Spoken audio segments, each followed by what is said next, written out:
افغانستان نے پاکستان پہ حملہ کر دیا ہے، بلوچستان کے بارڈر پہ بھی اور خیبر پختونخوا کے بارڈر پہ بھی۔ سب سے پہلے تو متقی صاحب نے، جو افغانستان کے فارن منسٹر نے، انڈیا میں پریس کانفرنس کر کے کہا کہ پاکستان والے انگریز سے پوچھیں اور روس سے پوچھیں کہ ان کا ہم نے کیا حال کیا تھا۔ تو ایک بار انگریز سے پوچھے، پھر سوویت یونین سے پوچھے۔ ہم نے پوچھا انگریز سے، انگریز نے کیا جواب دیا سن لیں۔ Why are we not winning in Afghanistan? One word, Pakistan.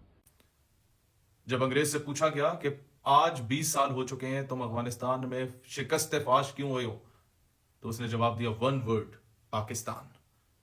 تو پھر اینکر پرسن نے کہا then don't call America a superpower, then Pakistan is a superpower۔ یہ پاکستان نے امت مسلمہ کے لیے کیا کیا اور آپ نے کیا کیا؟ مجھے ملا عمر مجاہد کی کہانیاں نہ سنائیے گا، کیونکہ ان کا نظریہ تو آپ اسی تصویر میں بیچ چکے ہیں۔ مجھے اپنے ان مجاہدین کے قصے کہانیاں نہ سنائیے گا، کیونکہ اس وقت وہ اور پاکستان کی عوام ایک پیج پہ تھے۔ جب روس کی جنگ تھی اور امریکہ کی جنگ میں بھی ہم نے انگریزوں کو دوست بنا کے مارا تھا۔ لیکن اب آئیں، ناراضگیاں کہاں سے ہوئیں؟ ناراضگیاں وہاں سے ہوئیں کہ جب، آج میں کھل کے بات کروں گا، جب ہندوستان نے پاکستان میں موجود وہ لوگ جو کشمیر کی آزادی کے لیے جدوجہد کر رہے تھے، حافظ سعید اور مولانا مسعود اظہر کے مدرسوں پہ حملہ کیا۔ پاکستان نے دلیری کے ساتھ جن لوگوں کو دنیا دہشت گرد کے نام سے گردانا کرتی تھی، ان کے مدرسے پہ جب دھماکہ ہوا تو اس مدرسے پہ، بہاولپور کے مدرسے پہ بنیان المرصوص کی آیت لکھی ہوئی تھی، اسی بیس پہ آپریشن بنیان المرصوص لانچ کیا اور بت پرستوں کو شکست دی۔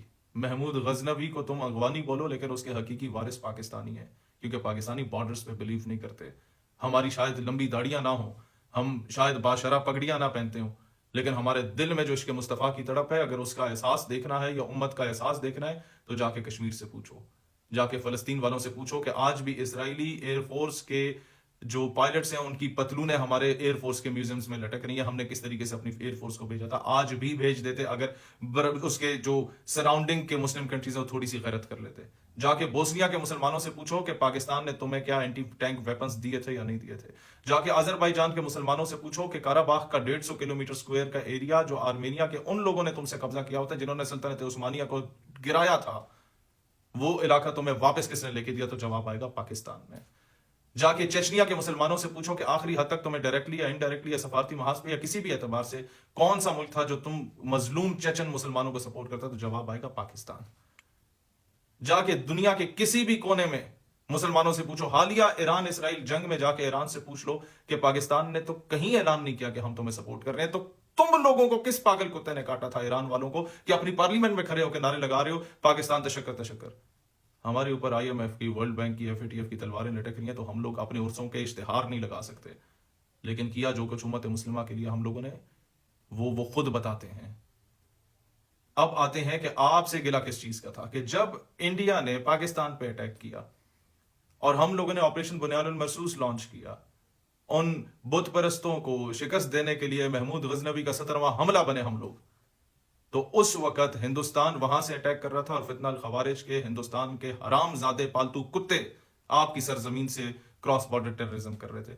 اس وقت تو انہیں حیا ہو جانا چاہیے تھا، حیا کر لینا چاہیے تھا۔ یہ تو وہی بات ہوئی کہ جیسے داعش عراق اور شام میں حملے کرے گی، لیکن وہی داعش پڑوس میں موجود اسرائیل ہے، وہاں جا کے فلسطینیوں کی داد رسی نہیں کرے گی، اسرائیل کا مقابلہ نہیں کرے گی۔ اسی طریقے سے آپ کی فتنہ الخوارج روزانہ کشمیر میں ماؤں بہنوں بیٹیوں کی عصمت دری ہوتی ہے، وہ خیبر پختونخوا میں آ کے پولیس والوں پہ، فوجیوں پہ اور عام پشتونوں پہ اور امام مسجدوں کے بھی جا کے گلے کاٹ دیتے ہیں، ان پہ حملے کر لیتے ہیں مسلمانوں پہ، لیکن کشمیر نہیں جاتے۔ تو سوال صرف اتنا ہے کہ کیا آپ امام مہدی کی فوج ہیں یا امام مودی کی فوج ہیں؟ آج یہ سوال میں اپنے افغانستان کے مسلمان بھائیوں سے کرتا ہوں کہ آپ لوگوں کے ملک میں جب رجیم چینج ہوئی تھی تو آپ کے بعد سب سے زیادہ کہیں جشن منایا گیا تو ہم پاکستانیوں نے منایا تھا کہ انگریز شکست فاش ہوا، ہمارے مسلمان دوبارہ آ گئے، ہمارے ملا عمر کے مجاہدین دوبارہ آ گئے۔ لیکن کیا معلوم تھا کہ یہ مجاہدین اب ملا عمر کے نہیں رہے، یا اب ملا مودی کے مجاہدین بن رہے ہیں؟ تو اپنے گریبانوں میں جھانکیے، دیکھیے کہ آپ کس کو خوش کر رہے ہیں۔ آج فلسطین میں کیا ہو رہا ہے اور مقبوضہ کشمیر میں کیا ہو رہا ہے؟ کیا یہ موقع تھا کہ آپ لوگ مسلمان کو مسلمان سے لڑوائیں؟ ہمارے لیے مسئلہ نہیں ہے، نہ آپ کے پاس ایئر فورس ہے، نہ آپ کے پاس نیوی ہے، نہ آپ کے پاس باقی فورسز ہیں، ہم 2 منٹ میں کچومر بنا سکتے ہیں، لیکن نہیں بنا رہے۔ آپ کے پاس جواز یہ ہے کہ جناب آپ نے ہمارے سرحدی حدود میں گھس کے ایئر سٹرائکس کی ہیں، تو جناب ایئر سٹرائکس افغانستان پہ نہیں کی، نہ کسی افغانی پہ کی، فتنہ الخوارج پہ کی۔ آپ لوگوں کو آج بھی ہم اپنا بھائی مانگتے ہیں۔ یہ اسلام کا درد ہے کہ اخوت اس کو کہتے ہیں، چبھے کانٹا جو کابل میں تو ہندوستان کا ہر پیر و جواب بےتاب ہو جائے۔ ہم تو بہار میں موجود مسلمانوں کو اپنا بھائی مانتے ہیں۔ ہمارا تو نظریہ پاکستان یہ ہے کہ یہی ایک پہچان تھی میری ہر پہچان سے پہلے بھی. پاکستان کا شہری تھا میں پاکستان سے پہلے بھی, کہ دنیا کا ہر مظلوم مسلمان کو میں پاکستانی سمجھتا ہوں. لیکن آپ لوگوں کا پوائنٹ آف ویو ہندوستان نے آپ کے دماغ میں جو ہے نا وہ خرافات بھری ہوئی ہیں.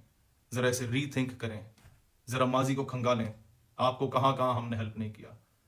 لیکن اگر آستین کا سانپ بننا ہے, آستین کے سانپوں کو پالیں گے, BLA کو اور TTP کو, تو ٹھیک ہے. لیکن دکھ ہوگا ہمیں, دکھ اس بات کا ہوگا کہ جن گولیوں کو فلسطین کے لیے, اس کے دفاع کے لیے چلنا چاہیے تھا, جن گولیوں کو کشمیری مظلوموں کے دفاع کے لیے چلنا چاہیے تھا, وہ گولیاں اب ایک دوسرے کے لیے چل رہی ہیں. ہم پھر بھی بطور پاکستانی اپنے پاکستان کے ساتھ کھڑے ہیں, اسلام کے ساتھ کھڑے ہیں. لیکن آپ کو سوچنا ہوگا آپ کس کے ساتھ کھڑے ہیں. کیا یہ اسلام ہے کہ بابری مسجد کے قاتلوں, بابری مسجد کو شہید کرنے والوں, اور 12 ربیع الاول کے مقدس دن کو بابری مسجد کو رام مندر میں کنورٹ کرنے والوں, ان کی گود میں بیٹھ کے اگر نعرہ تکبیر بلند کیا جائے تو پھر وہ نعرہ تکبیر نہیں ہے,